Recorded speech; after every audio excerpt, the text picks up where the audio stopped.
Hello friends, ரொம்ப நாள் கழிச்சு மீட் பண்ணுறோம். திருப்பி நம்ம கதையை ஆரம்பிக்கிறோம். அதனால் கொஞ்சம் சப்போர்ட் பண்ணுங்கள், பாருங்கள். இன்றைக்கி நம்ம ஒரு சின்ன தமாஷான கதை, ஆனால் மன தத்துவமான கதை தான் பார்க்க போகிறோம். என்னன்னு பார்க்கலாம். ரமேஷ், சுரேஷ் 2 பேரும் ரொம்ப ஃப்ரெண்ட்ஸு. 2 பேருக்கும் ரொம்ப ஃப்ரெண்ட்ஸாக, ஒரே க்ளோஸ் ஃப்ரெண்ட்ஸுங்க. 2 பேருக்கும் ஒரே டயத்தில் மென்டலி டிஸ்டர்ப் ஆகிட்டாங்க. ஒரு ஆக்சிடெண்ட்டில் அவங்க மைண்ட் டிஸ்டர்ப் ஆகிடுச்சு. அவங்க 2 பேரும் என்ன பண்ணாங்க, ஒரு ஹாஸ்பிட்டலில் மென்டல் ஹாஸ்பிட்டலில் கொண்டு சேர்த்தாங்க. அவங்க ஃபுல்லாக பைத்தியம் இல்லை. அதனால் என்ன பண்ணாங்க, அவங்கள லிபரலாக விட்டுருந்தாங்க. அவங்க பாட்டுக்கு அந்த இதுக்குள்ளே எங்கே சுற்றினே இருப்பாங்க. இப்படி ஒரு நாள் என்ன பண்ணாங்க, 2 பேரும் கிரிக்கெட் விளையாடுவாங்க, அங்கே ஓடுவாங்க, இங்கே ஓடுவாங்க, எல்லாம் பண்ணுவாங்க. சூப்பர்வைசர் மாதிரி இருப்பாங்க. என்ன பண்ணால் ஒர்க் அவங்களுக்கு கொடுப்பாங்க. அப்படி இருக்கச்சே ஒரு நாள் என்ன பண்ணியிருக்காரு, இந்த ரமேஷ், சுரேஷ் 2 பேரில் ஒரு 2 பேரும் என்ன பண்ணாங்க, ஒரு ஸ்விம்மிங் பூல் பக்கமாக போயிருக்காங்க.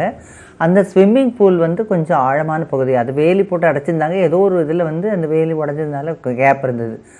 அதில் இந்த ரமேஷுங்கிறவர் குதிச்சிட்டார். குதிச்சுட்டு என்ன பண்ணார், ரொம்ப அடியில் போயிட்டார். உடனே அதை பார்த்த சுரேஷ்க்கு தாங்க முடியல. உடனே அவன் அவனை குதித்து அவனை எப்படியோ காப்பாற்றிட்டான். உடனே 2 பேரும் மேலே கூட்டின்னு அவனை காப்பாற்றிட்டாங்க.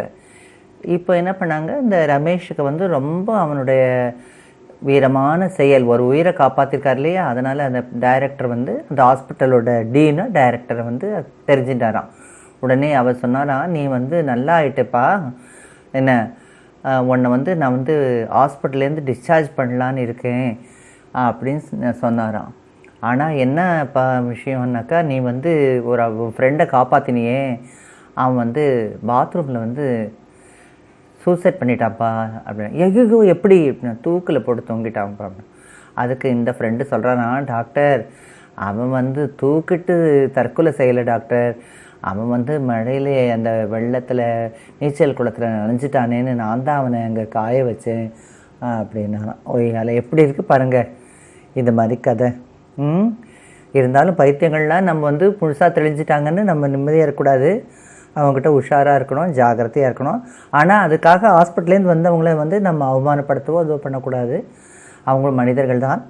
இருந்தாலும் நீங்கள் உஷாராக இருங்க, ஜாக்கிரதையாக இருங்க, ஹாப்பியாக இருங்க, எப்பவும் சிரிச்சுக்கிட்டே இருங்க. வாழ்க வளமுடன்.